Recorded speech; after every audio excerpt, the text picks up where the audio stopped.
Eric Salahub here, online instructional coach, offering a screencast presentation about online discussions. Online discussions are one of the top 2 or 3 reasons that people reach out to me as a coach. And so this screencast really tries to capture a lot of what I've learned about online discussions in my 3 years of online coaching. So that's really what this is. It's a presentation about how to design discussions that are successful for you and your students, about how to assess and offer feedback on discussions, tips and tricks and best practices, discussion about different types of assignments that use the discussion tool, which ones might work for you, those sorts of things. If you have questions, reach out to me, right? I'm going to move relatively quickly through these slides. Since this is a video, hit pause or rewind if you want to go back over something. I'm not going to read all the text on every slide. I want to make this presentation short enough that folks will actually watch it, and there's a lot of information crammed in. So I am actually hoping that this sparks your interests or raises questions for you and you want to reach out to me as your online instructional coach, as you're thinking about a class for the summer or the fall or some future semester.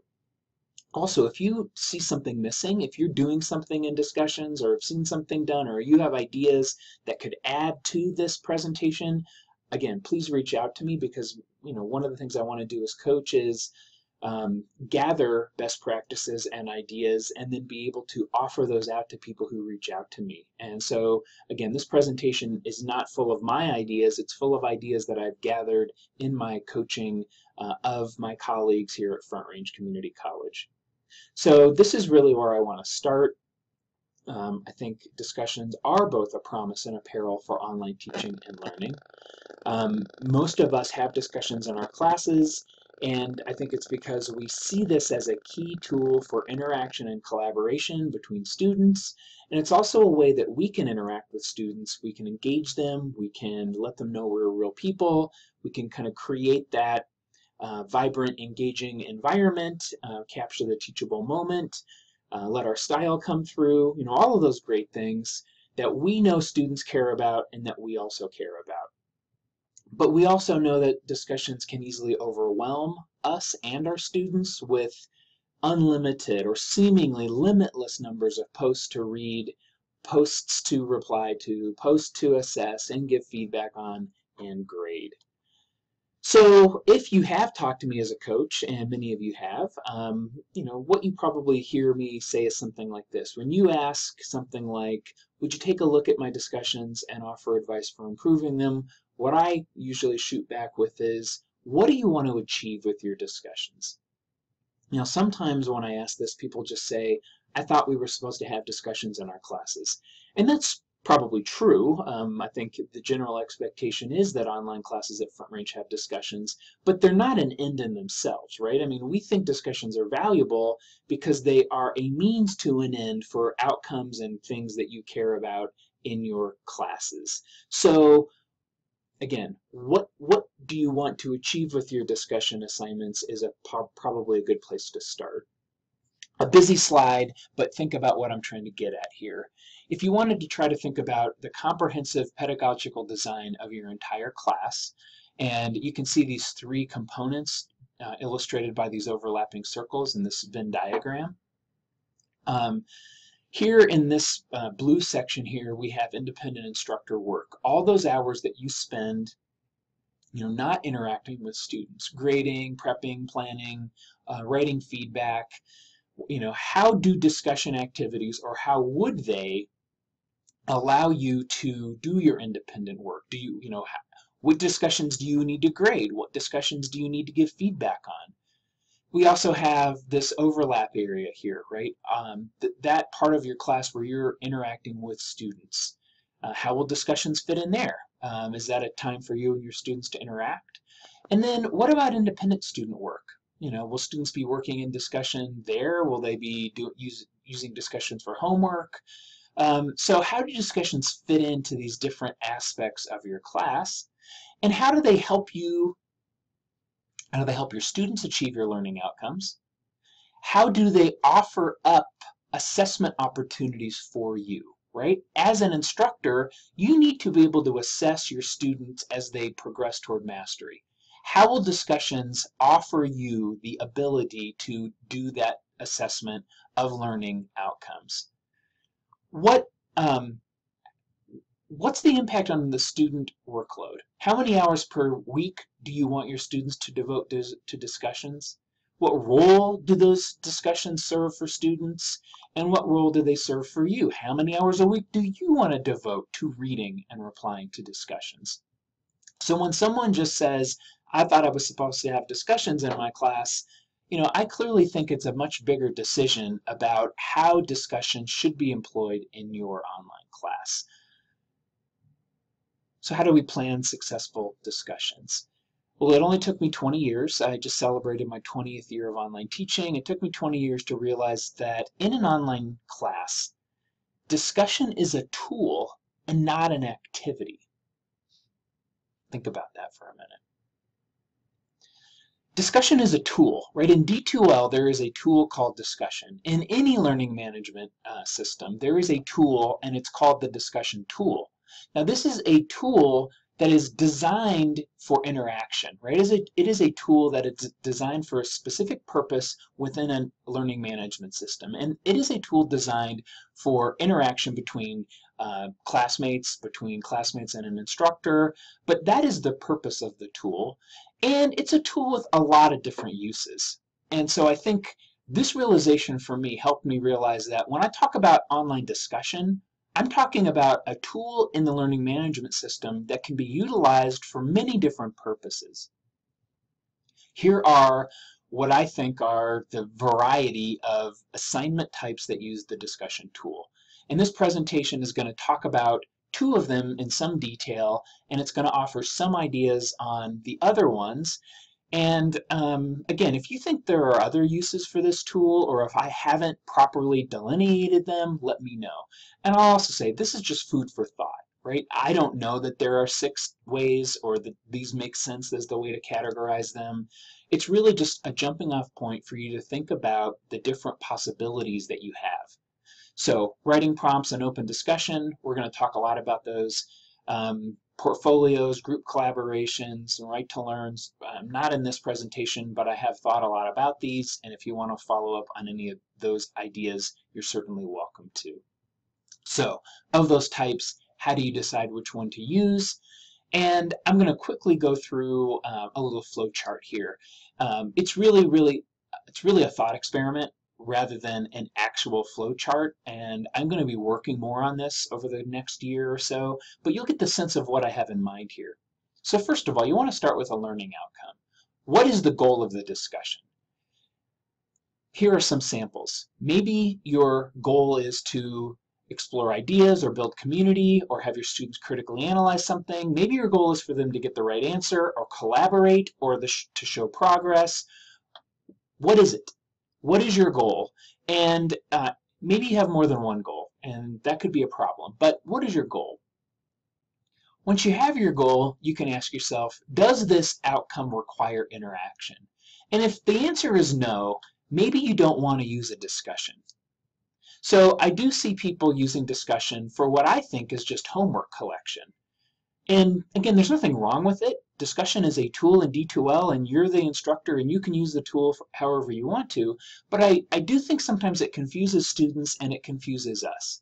If there's no reason for students to interact, then why are you having it as a discussion? Just use a Dropbox and have a student drop a short essay in there. But if the outcome does require interaction, then you can ask what type of interaction. Do you want 2 students working together or 3 students working together over the course of a week? Or do you want a whole class working together?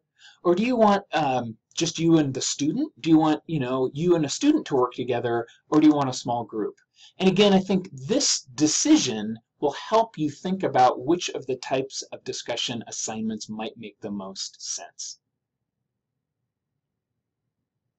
Once you've gotten that far, you can start thinking about things like, how many hours do you think this is going to take a student? Things like, how many posts am I going to want them to make? When's my week going to begin and end? Am I going to have specific word counts? Am I going to have rules, right? All of these sorts of things that are going to impact how much time your students are going to need to spend in discussion to be successful. And again, let me just caution you. If you've only carved out 5% of your class grade for discussion, it may be inappropriate to create discussion assignments that require students to spend 3 or 4 hours a week. Maybe not, but again, food for thought. And you also want to think about your workload and how discussion assignments impact you. How much time do you have to participate in discussion?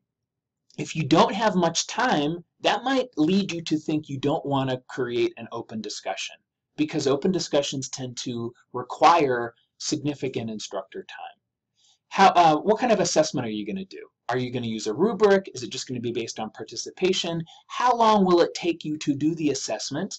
And what type of feedback do you want to be able to give? Again, from the standpoint of a coach, I think there's no point in designing an assignment type that you're not going to have time to assess in a timely manner or to offer meaningful feedback in a timely manner. Once you've thought about these things, you can then actually start to design your discussion assignment. So I think there are really two types of discussion assignments that 90% of the time we tend to focus on, at least in my experience, in reviewing lots of classes. I think we tend to use open discussions or writing prompts. And I do think we conflate those two things sometimes, and that can lead to confusion for us and for our students.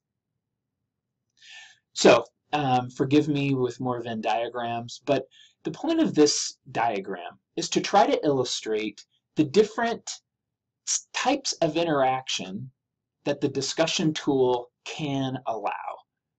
So the three circles represent, the darker blue circle here represents you, the instructor. Or if there are two instructors, like I teach a learning community, right? It would be instructors. But this blue circle represents me, if I'm the teacher of the class. This light blue circle represents each individual student.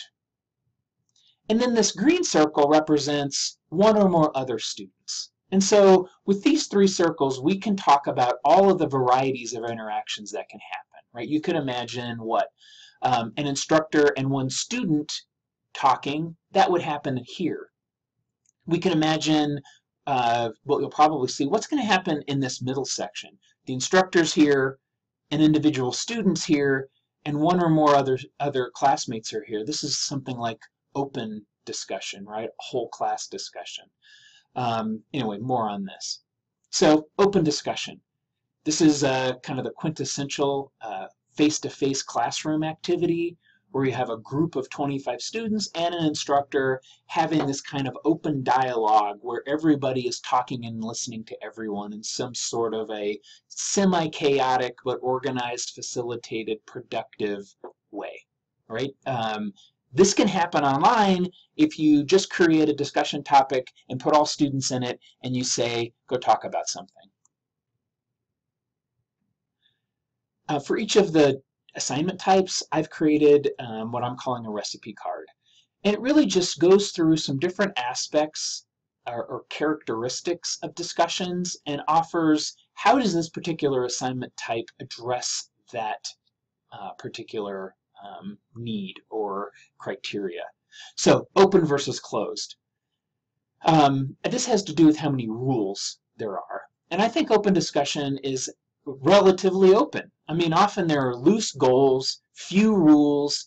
Students have various roles. Some of them are making original posts. Some of them are making replies. But it's relatively open. Often open discussion isn't really locked down in terms of exactly what students need to do. What are the objectives? Often the objectives here have something to do with what? Pushing the discussion forward, getting students engaged, getting them excited, getting them involved with the course, getting them involved with the material.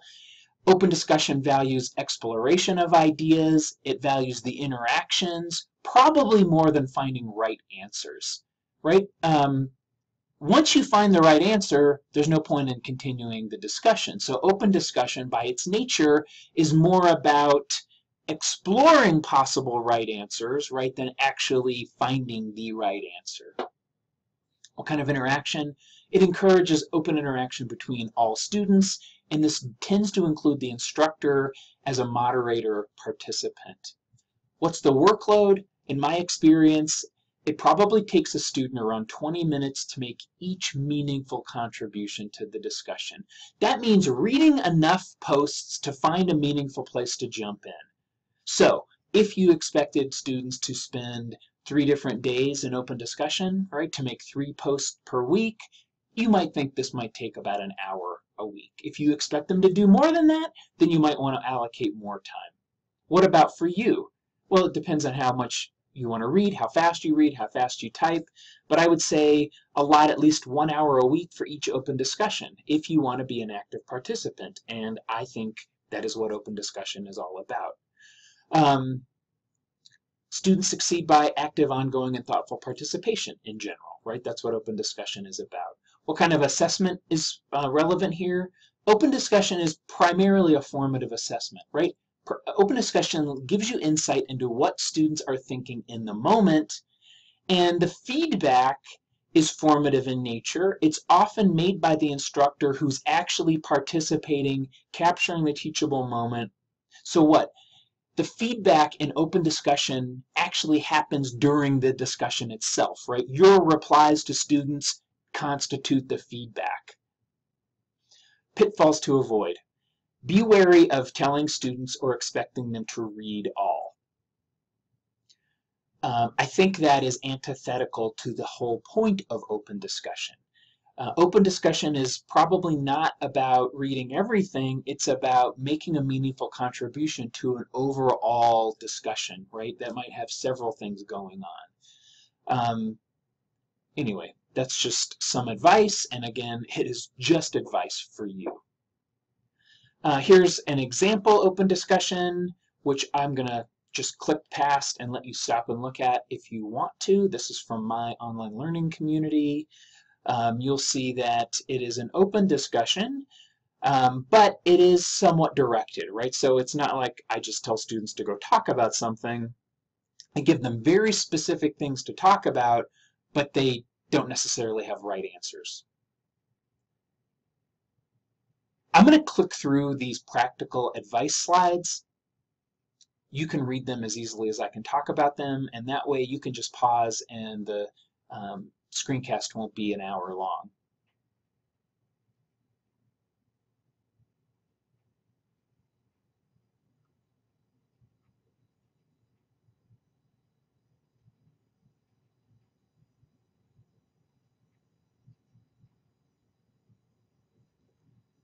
So if we were actually talking live, what I would ask you to do is actually think about how long do you really think it would take a student to complete and succeed in this assignment? And how are you going to help a student know how much time, in general, they want to devote to this, and how much time do you think it's going to take you to participate? So I can't answer your questions, but please reach out to me or talk amongst yourselves or jot down some ideas. I'd love to talk more about this. So let's talk about writing prompts. The other main discussion type that I tend to see front range online instructors and faculty using. Here's what I think a writing prompt really is. It's this, right? A writing prompt involves one student interacting with one or two other students. And why do I have the instructor over here? Because in my view, writing prompts are primarily student-to-student interactions, where an instructor's main role is to assess and offer feedback, often after the writing prompt is completed. And if you want to click back and think about the difference between this and an open discussion, you'll see in an open discussion, I think the instructor is a part of the activity while it's happening. In this case, I think the instructor is often grading and assessing after the fact. So here's a writing prompt. It's a closed format activity with specific goals, tighter rules, clearly outlined, and often equal roles for students. And here I'm really comparing the writing prompt to an open discussion. For a long time when I was an online teacher and I was just involved in online learning and not a coach, and I was looking and talking to other people and they would tell me about their online discussions, and they would really often talk about something like this. My discussions ask every student to make an original post and to reply to 2 classmates by a certain deadline. And honestly, that always rubbed me the wrong way as a teacher, because I was someone who was really much more interested in open discussion. And I thought this idea of locking students down and forcing them to all make 1 post and 2 replies and all have them walk through this lockstep, it really bothered me. But as a coach, when I actually had a chance to talk to people about why they were doing it, what I really figured out was this was an extremely valuable use of the discussion tool, even though I didn't really see it as quote-unquote discussion, right? Because in my worldview as a philosophy teacher, discussion is more of that freewheeling, open-ended sort of thing. So I'm calling this discussion assignment a writing prompt because I really think it gets at what most teachers intend when they say, make a reply and 2 posts. What do they want? They want each student to make an original post so they can look at each student's response to a particular writing prompt or question. And then what's the point of the 2 replies? Well, this is, after all, an interactive activity. So after everybody's made that original writing prompt, then the replies are really like critiques, right? They're really like mini peer reviews. So a writing prompt tends to follow this format. By a certain deadline, each student makes a post. I'm going to call it a short essay. And then they reply in some sort of particular way to 1 or more other classmates. It's not an open-ended reply, right? Often writing prompts ask students to make a particular sort of reply, offer a critique, push it further, offer a suggestion, do something, right, where students are actually interacting. And then what's the role of the instructor? It's to do multiple things. It's to assess the student's original post.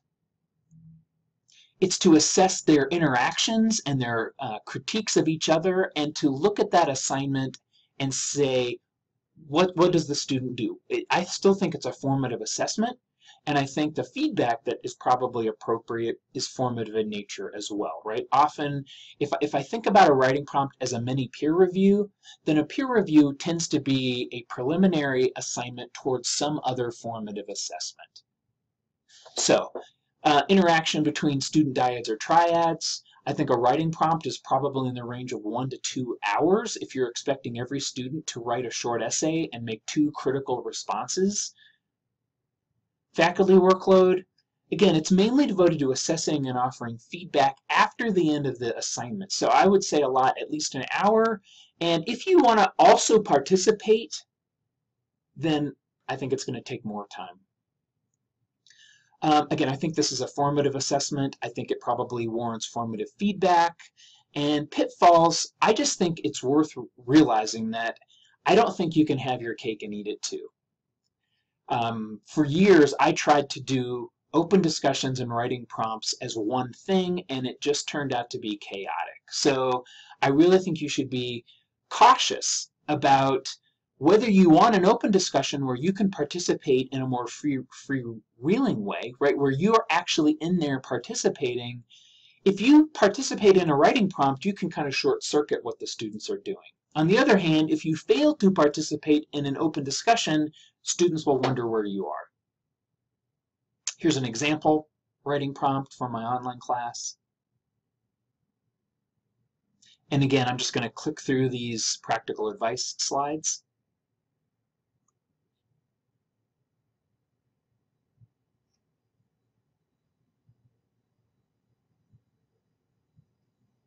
Again, this is just food for thought. How much time do you think it would take students if they were to do an assignment like this in your class?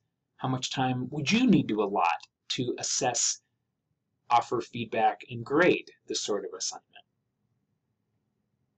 So I've talked a lot about writing prompts and open discussion. I guess one of the things you might wonder is which one should you use, one or the other? And I think you might want to say, if you come up with an idea, you can definitely think about how would I translate this into a writing prompt or an open discussion. So if I were to want my students to understand the difference between writing prompts and open discussion, what sort of prompts would I write? How could I use an open discussion to get at this goal versus a writing prompt? And again, we can't have this conversation, but you could think about it before I click to the next slide. So pause it if you want to.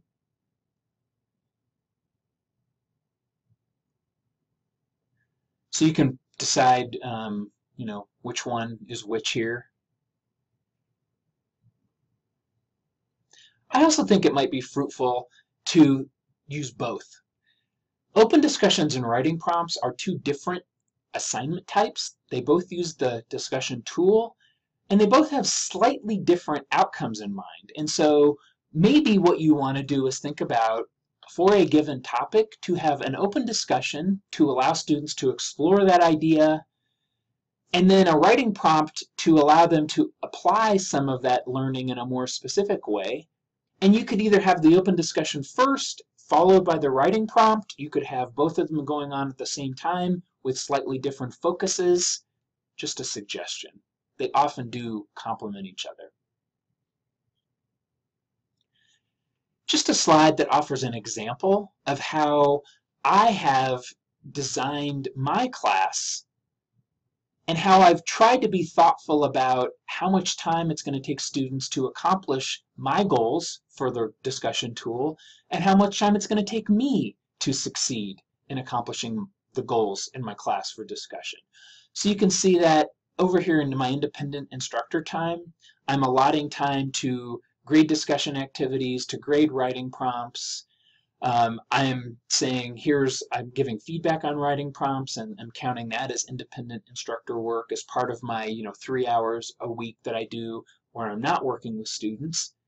And in this overlap period, right, when I want my students and me to be working together, well, it's in open discussion. So here I'm allotting 2 hours a week for myself in open discussion, and I'm assuming students are probably going to be spending 60 to 90 minutes in open discussion per week, right? So that's how I've allotted that time. And I also think open discussion will take some independent student time. So some of that 6 to 9 hours a week, in addition to this 3 hours that my students should be spending, I want them spending an hour or more a week completing writing prompts. And since I really want them spending a lot of time on open discussion, I'm saying what some of it is here and some of it's here, right? Because I want it to be, I think it's an important part of my online class.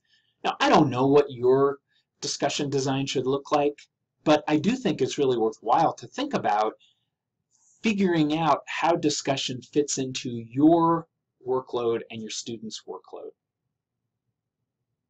I'm going to click through these quickly.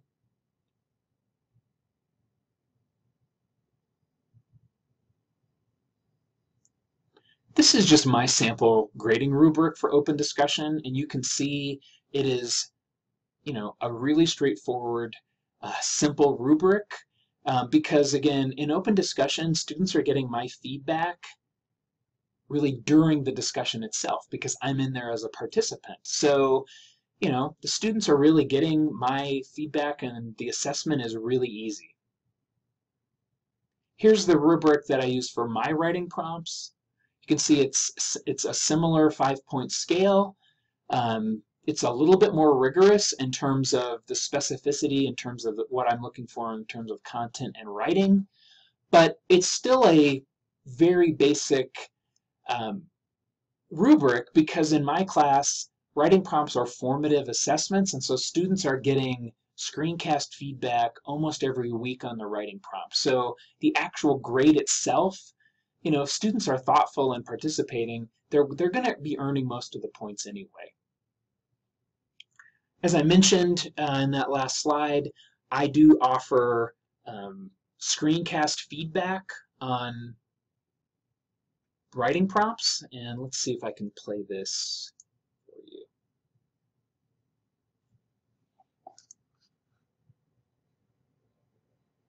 Here with some feedback on activity, writing prompt number 15. Last week, focused on Sorry about that. I had music playing in the background. But the bottom line here is, instead of offering extensive written feedback on my writing prompts, I will offer screencast feedback to the whole class where I'll talk in general about what I saw going on in the writing prompt. So I find this an extremely efficient way to give the entire class timely and meaningful feedback on this formative activity that they did. It's also efficient for me because it doesn't take a lot of time. And again, I don't think that's an irrelevant consideration because again, what is the point of offering an assignment if you don't have time to actually grade it and give feedback? I mean, it just turns into busy work for students and guilt for you.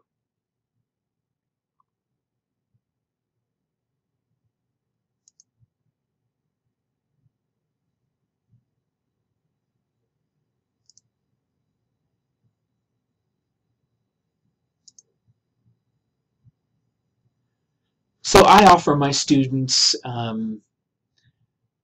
student's guide to succeeding an online discussion, and I haven't sent this to you, but if you're interested in seeing what I give my students in terms of written documentation on how to succeed, email me. I'm happy to share it with you.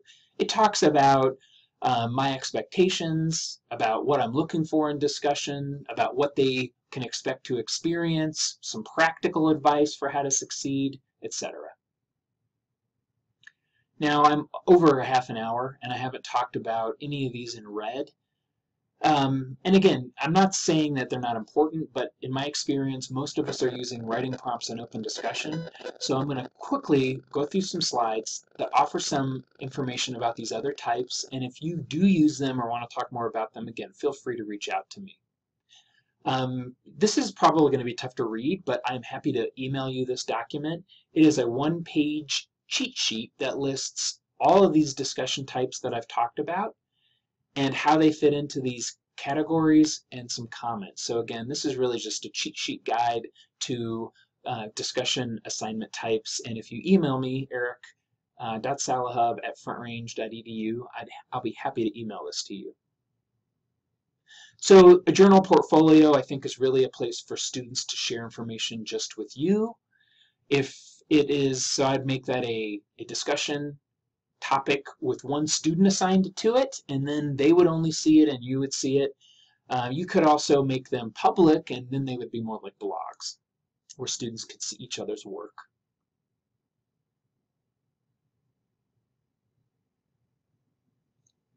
Now, a group project is probably something like this, right, where students are working together in maybe a shared discussion topic, maybe it's private just for those students, and they're working together somewhat independently to create a collaborative project. And I have the instructor out here because, again, I think often the instructor might be watching, but not really participating, more in the role of assessing and offering feedback after the project's done.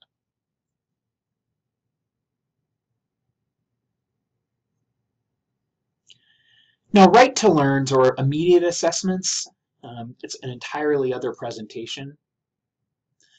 If anybody was really paying attention to my previous slides, you might say that, Eric, I don't think you should have even counted this as a discussion assignment because there's no interaction, and if so, or give yourself a gold star.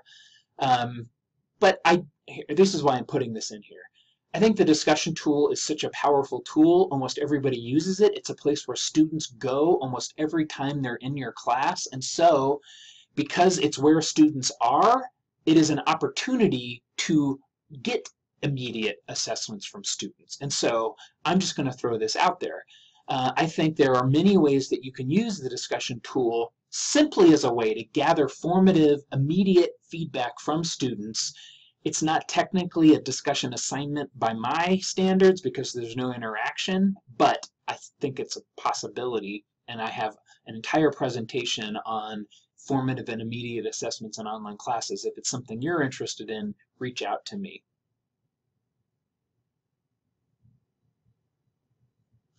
And that's it. I went way over my 20 minutes.